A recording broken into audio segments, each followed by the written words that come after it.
ये दुनिया भी कितनी निराली है ना।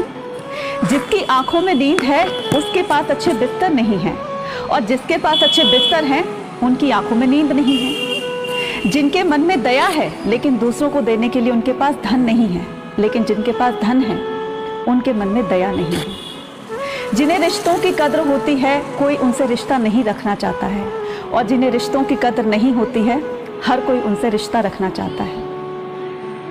किसी के पास खाने के लिए भोजन नहीं है लेकिन भूख है, और किसी के पास भोजन है तो भूख नहीं है। कोई अपनों के लिए रोटी छोड़ देता है और कोई रोटी के लिए अपनों को। इसलिए कहते हैं ना, ये दुनिया बहुत निराली है।